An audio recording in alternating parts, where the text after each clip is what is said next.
Hello दोस्तों, मैं बीना भट्ट आप सबका स्वागत करती हूं अपने यूट्यूब चैनल इतिहास अध्ययन में। जैसा कि आप सभी जानते हैं, अभी तक मैंने 6 वीडियो अपलोड किए हैं जो कि पुरातत्व से संबंधित थे, पुरातात्विक स्रोतों पर आधारित थे। आप जैसा कि जानते हैं कि इतिहास के दो स्रोत हैं, एक पुरातात्विक, एक साहित्यिक। तो अभी जो 6 वीडियो अपलोड किए वो सभी हमारे पुरातात्विक स्रोतों पर आधारित थे, चाहे वो अभिलेखों से संबंधित हों या ताम्रपत्रों पे या मृद्भांडों पे या मुद्राओं पर। और किंतु आज का जो हमारा ये 7वां मॉक टेस्ट है वह साहित्यिक स्रोतों पे आधारित है। तो दोस्तों चलिए सॉल्व करते हैं मॉक टेस्ट। और मेरा आप लोगों से एक रिक्वेस्ट है कि अगर आप इसको रियल मॉक टेस्ट की तरह लेंगे और देना चाहेंगे तो आप एक पेन और कॉपी रख लीजिए, और जब मैं क्वेश्चन को रीड करती हूँ तो ऑप्शन तो दिखता रहता है, आप चाहें तो वीडियो को पॉज करके अपने आंसर दीजिए और फिर आप चेक करिए कि कितने आंसर आपके सही हो रहे हैं। इससे अच्छा आपको जानने में सहायता मिलेगी कि किस क्वेश्चन को या किस क्वेश्चन को ज़्यादा हमें रिवाइज करने की ज़रूरत है।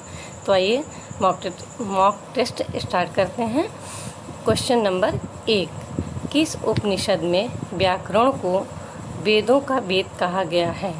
आपके सामने ऑप्शन है छांदोग्य उपनिषद, ऐतरेय उपनिषद, काठोपनिषद। तो इसका सही उत्तर है छांदोग्य उपनिषद।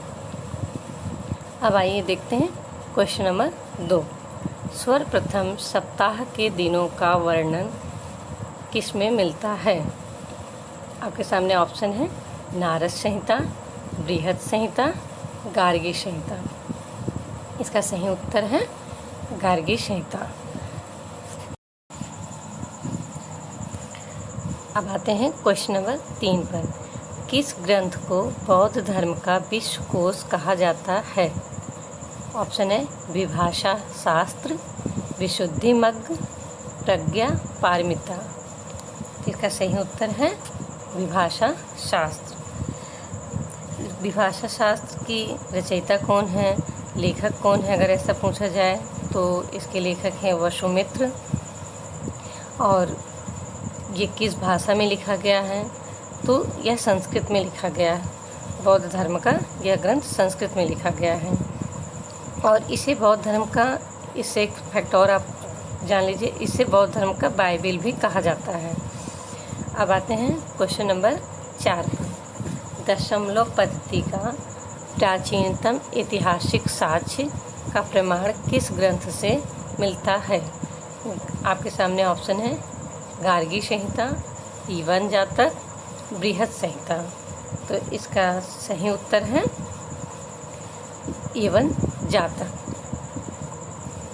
यहाँ अब अगर आपसे पूछ लिया जाए एग्ज़ाम में कि यवन जातक की लेखक कौन है, तो इस फौजी ध्वज द्वारा संस्कृत में लिखित यवन जातक में दशमलव पद्धति का प्राचीनतम ऐतिहासिक साहित्यिक प्रमाण मिलता है।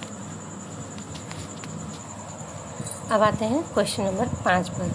भारतीय गणित पर उपलब्ध प्राचीनतम पांडुलिपि कौन सी है? बाबर पांडुलिपि, बच्छाली पांडुलिपि, पाशवक पांडुलिपि। तो इसका सही उत्तर है बछावली पांडुलिपि। बछाली पांडुलिपि जो कि 3री से 4थी सदी का सम्मत गणित से है, इस जो कि 1881 में पाकिस्तान के पेशावर से हमें प्राप्त हुई थी। और यह भारतीय गणित पे उपलब्ध अब तक की सबसे प्राचीनतम पांडुलिपि है। और इससे जुड़ा एक फैक्ट ये भी है कि यह 70 बुर्ज पत्रों से बना था। अब आते हैं क्वेश्चन नंबर 6 पे। तालगुंड एवं हरहा प्रशस्ति का लेखक कौन है? आपके सामने ऑप्शन है कुब्ज, रविशांति एवं रविकीर्ति, वत्सभट्टी एवं कुब्ज। तो तालगुंड एवं हरहा प्रशस्ति का लेखक तालगुंड का कुब्ज हैं और हरहा प्रशस्ति के लेखक रविशांति हैं। रविशांति ये हरहा स्तंभ लेख जो है, ये तो आप जानते ही होंगे उत्तर गुप्त ये इसको यूपी के बाराबंकी ज़िले से प्राप्त हुआ था, जिससे हमें मखौरियों के विषय में जानकारी मिलती है। और तालगुंड है तो ये कदम शासकों से संबंधित है, जिसके लेखक कुब्जे हैं। और ये तालगुंड अभिलेख आप जानते होंगे कि कदम शासकों की वंशावली जानने का एकमात्र साधन है।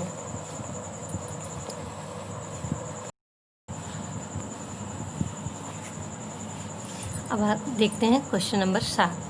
चाउ जू कुआ का यात्रा विवरण निम्न में से किस राजवंश पर प्रकाश डालता है?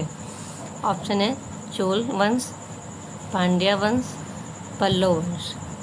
तो इसका सही उत्तर है चोल वंश। चोल वंश जो कि मध्यकालीन चोल युग, इसकी जो पुस्तक है उसका नाम है चाई जू कुआ का जो पुस्तक है उसका नाम है चू फान चीन, जिससे चोलकालीन न्याय व्यवस्था का उल्लेख हुआ है के विषय में जानकारी मिलती है। अब आते हैं क्वेश्चन नंबर 8 पर।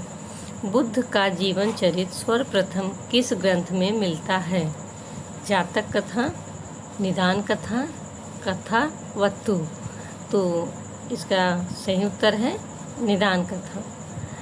बुद्ध का जीवन चरित्र सर्वप्रथम जिस ग्रंथ में मिलता है वह है निदान कथा। यहाँ पे जातक कथा भी है, पर जातक कथा में ज़्यादातर बुद्ध के पूर्व जन्म के विषय में जानकारी मिलती, पूर्व जन्म की कथाएं वर्णित हैं। परंतु बुद्ध का जीवन चरित्र अगर पूछा जाता है सर्वप्रथम किस ग्रंथ में मिलता है तो वह सही होगा निदान कथा। अब देखते हैं क्वेश्चन नंबर 9। कौन सी स्मृति ग्रंथ अपवाद स्वरूप गद्य में है? ऑप्शन है विष्णु स्मृति, नारद स्मृति, पराशर स्मृति। तो इसका सही उत्तर है विष्णु स्मृति। जैसे कि सभी ज़्यादातर जो स्मृति ग्रंथ है वो पद्य में ही लिखे गए हैं, परंतु अगर विष्णु स्मृति देखा जाए तो अपवाद स्वरूप ही लिया जाएगा कि यह गद्य में लिखी गई है, वरना जितने भी स्मृति ग्रंथ हैं वह पद्य में लिखे गए हैं। अब आते हैं क्वेश्चन नंबर 10 पर। सभी धर्मशास्त्रों की रचना उत्तर भारत में की गई, लेकिन एक धर्मसूत्र की रचना दक्षिण आंध्र प्रदेश में की गई, वह कौन सी है? गौतम धर्मसूत्र, वशिष्ठ धर्मसूत्र, आप स्तंभ धर्मसूत्र। तो इसका सही उत्तर है आप स्तंभ धर्मसूत्र। जैसा कि देख ही रहे हैं क्वेश्चन में, सभी धर्मशास्त्रों की रचना उत्तर भारत में की गई, तो किंतु एक ही धर्मसूत्र है जिसकी रचना दक्षिण आंध्र प्रदेश में की गई, तो वह है आप स्तंभ धर्मसूत्र।